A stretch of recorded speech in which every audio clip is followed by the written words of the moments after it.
se retrouve pour la suite de notre petite étude entre un tarot de Marseille et un tarot Rider-Waite, et aujourd'hui on va s'intéresser à notre fameuse maison Dieu qui fait peur à beaucoup de gens dans les tirages.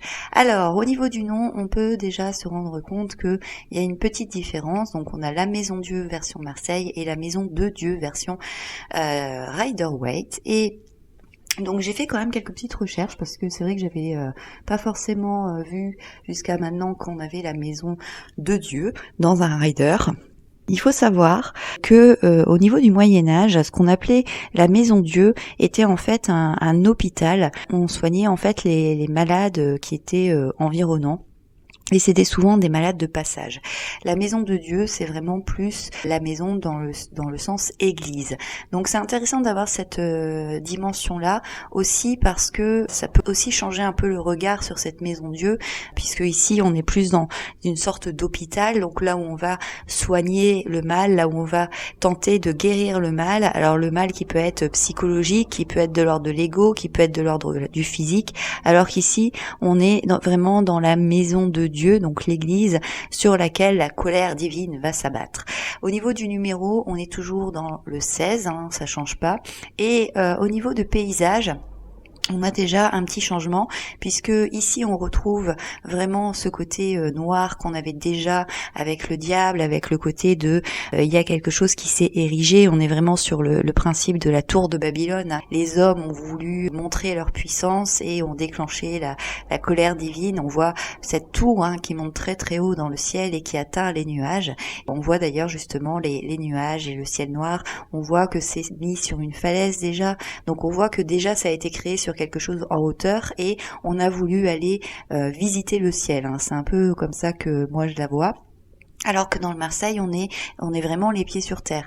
On est au sol. La tour a été construite et on voit que c'est quelque chose où il y a beaucoup de vallons, c'est très vallonné, c'est pas forcément très plat, mais il y a encore une fois beaucoup de végétation. On est sur un terrain fertile et donc on voit la différence entre les deux cartes et le fait que ici on soit vraiment sur quelque chose de tangible, de pragmatique, de concret. Au niveau des personnages, alors on a pareil deux représentations différentes, mais avant de parler des personnages, je vais d'abord parler de la tour elle-même puisque c'est le cœur de la carte. On a une représentation qui est à la fois semblable et en même temps très différente. Ici, avec le rider, on a cette couronne qui s'expulse tout comme avec le Marseille. On a ici les trois fenêtres avec pareil chez le Marseille. La grande différence, ça va être la représentation de l'éclair. Ici, avec le rider, on est vraiment sur la foudre comme Zeus envoie sa foudre quand il est en colère. Avec le Marseille, on a plus un plumeau, comme quelque chose qui vient mettre un petit coup de ménage en réalité. On peut le voir aussi comme une espèce de dragon mal formé qui vient cracher ses flammes, mais en tout cas, on a quelque chose de beaucoup plus doux ici que au niveau du rider. Ce qui va changer aussi, c'est que ici, on a vraiment la représentation symbolique en réalité de la tour qui enlève la couronne, alors que ici on est vraiment dans ce côté feu, ce côté la foudre s'abat, ça déclenche un incendie et du coup ça déclenche la destruction. Ici avec la maison de Dieu, on est vraiment dans le côté destructeur et tout ce qui va tomber, eh bien ça va être des feux, ça va être des cendres, ça va être des choses qui vont être dangereuses à l'homme. C'est un peu comme si vous aviez un volcan qui entrait en éruption et qui jette des projectiles, de la lave, des pierres, etc. Avec la maison Dieu version Marseille, on a aussi cette représentation de choses qui tombent, mais ce ne sont pas des gouttes de feu, ce sont des ronds qu'on pourrait voir comme des confettis ou comme des espèces de pièces. Et d'ailleurs, moi, c'est pour ça que je compare souvent cette carte de maison Dieu au carnaval de Dunkerque, parce que on a vraiment cette notion de, si on enlève en réalité juste les personnages du bas, on a cette espèce de festival, de fête, le côté de, on arrive avec une espèce de plumeaux, on jette les confettis, c'est la danse, c'est la fête. Au niveau des personnages, Là aussi, on a des grandes différences. Ici, on a vraiment des personnages qui se jettent dans le vide et qui sont vraiment effrayés. On en a un qui essaye quand même de pouvoir se rattraper, qui essaye de mettre les mains en avant en se disant peut-être que je pourrais me rattacher à quelque chose. Et ici, on a quelqu'un qui est projeté et qui a vraiment plus aucune maîtrise en fait de lui-même et de ce qui se passe. Il est complètement comme un pantin en fait qui a été expulsé de la maison Dieu. Ici, on a vraiment une vision apocalyptique de cette maison Dieu. Vraiment, c'est le côté de un peu les attentats du 11 septembre, les gens qui étaient prisonniers des tours et qui, en désespoir en fait, parce que ils avaient plus trop de solutions ou ils ne voyaient plus de solutions, ils se jetaient par les fenêtres et en se disant peut-être que je vais atterrir sur quelque chose en plus bas qui va me rattraper, mais on a vraiment cette vision l'apocalypse qui arrive. Ici, avec les personnages, on est sur deux personnages qui sont au sol. Ils sont pas en train de tomber dans le vide, ils sont pas en train de s'écraser. Et d'ailleurs, quand on regarde ici, on a plutôt quelqu'un qui marche sur les mains, c'est un peu un acrobate, et là on a quelqu'un qui est en fait encore à moitié dans la tour. Et c'est intéressant parce que il y a vraiment ce côté de ici, j'essaye de sortir de la tour, mais en même temps, je suis encore un peu coincée dedans, donc je n'y arrive pas.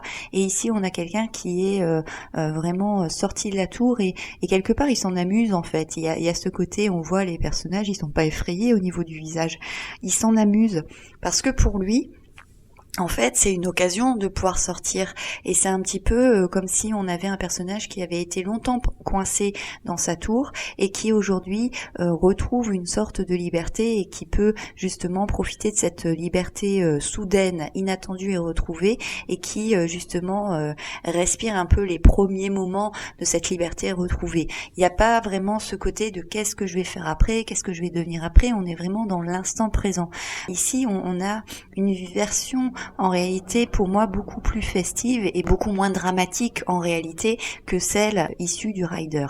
C'est intéressant parce que justement avec les riders, c'est vrai que quand on voit les cartes Maison Dieu, on a toujours ce côté, cette appréhension de il va se passer une catastrophe, il va se passer un accident, il va se passer quelque chose de dramatique, mais en réalité quand on regarde celle du Marseille, c'est pas forcément un accident, c'est pas forcément quelque chose de dramatique, ça peut être aussi quelque chose qui va nous libérer, quelque chose dans lequel finalement on va être content de sortir. Et il faut pas oublier aussi que la Maison Dieu, c'est justement la libération de l'ego, dans un sens on va dire plus spirituel, et donc c'est aussi le fait d'accepter de laisser aller des fausses croyances, de laisser aller des choses dans lesquelles on s'est enfermé. Il faut pas oublier encore une fois que derrière, avant la Maison Dieu, on a quand même la carte du diable, et le diable est quand même très très dans l'ego, il est très justement s'attacher, être dans la dépendance, on en a parlé dans la dernière vidéo, si vous l'avez pas vue, je vous invite à aller la voir, mais justement ce côté de s'attacher aussi à des choses matérielles, ce côté d'être dépendant de choses, etc. Ici on a une libération de tout ça. Avec le tarot des sorcières, eh bien nous avons un style rider, bien évidemment, et donc on retrouve cette symbolique de la tour version apocalypse. Donc on retrouve exactement les mêmes éléments, avec la foudre qui tombe, le feu qui se déclare, la couronne qui est expulsée, et ces deux personnages qui sautent dans le vide pour essayer d'échapper aux flammes et qui essayent d'avoir cette notion de peut-être que je vais rebondir ou peut-être que je vais pouvoir m'accrocher à quelque chose. C'est intéressant parce que ici on voit vraiment ce côté où tout est désert, les arbres n'ont plus de feuilles, on est vraiment dans un paysage qui est complètement désolé et on est vraiment dans quelque chose où finalement il n'y a pas tellement de vie en fait. Ici on est vraiment comme une sorte de mort, on est dans un paysage de désolation et on voit ici cette petite lumière, c'est cette petite entre-deux, comme s'il y avait juste eu un petit trou pour envoyer justement l'éclair à travers les nuages. Avec le Tatou Tarot, on reste dans la version apocalypse catastrophe, avec l'incendie. Alors ici, on n'a plus justement cette notion de quelque chose qui vient du haut, c'est l'incendie. Mais ce qui est intéressant, c'est qu'on a cette fissure ici dans le mur qui apparaît, et on a vraiment ce côté de les fondations n'étaient pas si solides que ça, et c'est le bâtiment en lui-même en fait fait, qui commence à être à bout de souffle et qui commence justement à montrer des failles.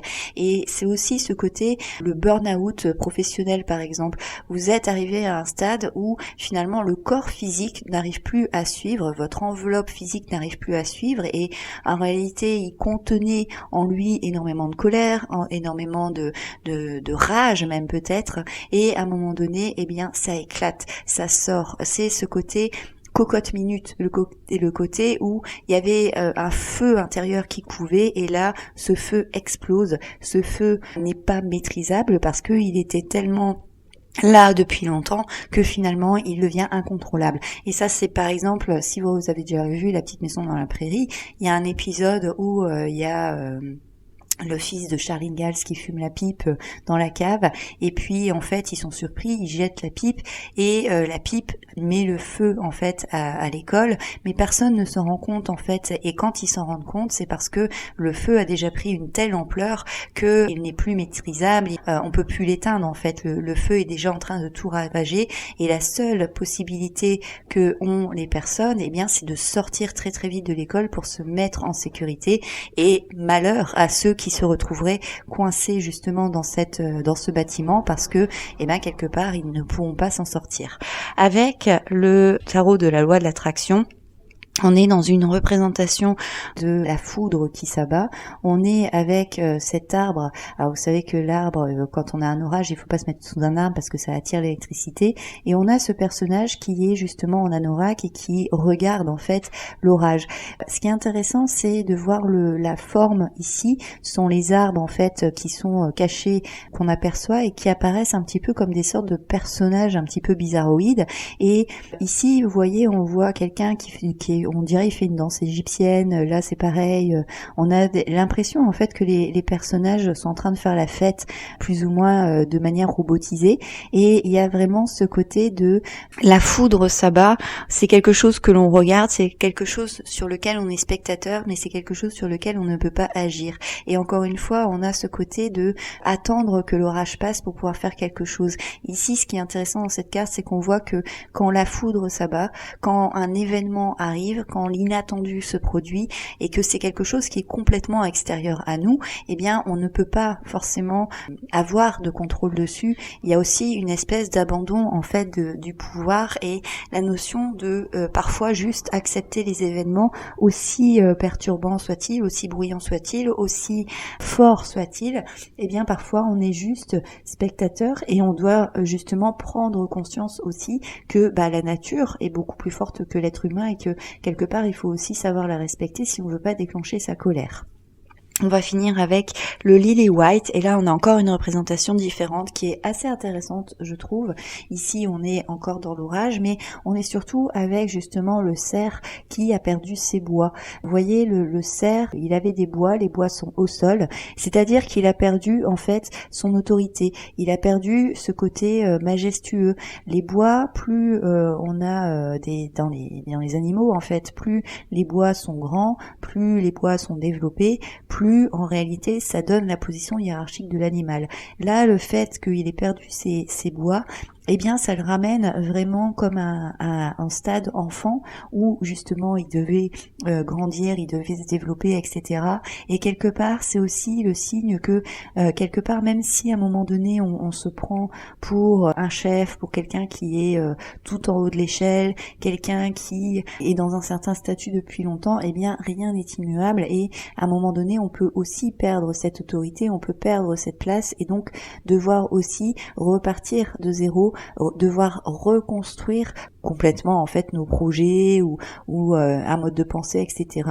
Et on doit vraiment repartir de la base. C'est intéressant parce que ici on a une carte qui est quand même plutôt douce. C'est pas quelque chose qui va faire peur, cette représentation, mais malgré tout, on sent quand même une énergie un petit peu violente, une énergie un peu de soudaineté, mais qui montre vraiment que avant et après la Maison Dieu, il y a quelque chose qui va complètement changer et qui va surtout nous ramener à une espèce de réalité, et que l'homme finalement n'est jamais le maître du monde ou de l'univers, et que il faut savoir rester dans une espèce d'humilité. Donc voilà ce que je pouvais vous dire sur la Maison Dieu. J'espère que la vidéo vous a plu. N'hésitez pas à me laisser un petit commentaire sous la vidéo et à me mettre un petit pouce vers le haut. N'oubliez pas de vous abonner à la chaîne si c'est pas déjà fait et d'activer les petites cloches pour être au courant des prochaines vidéos. Je vous retrouve bientôt et comme d'habitude, prenez soin de vous.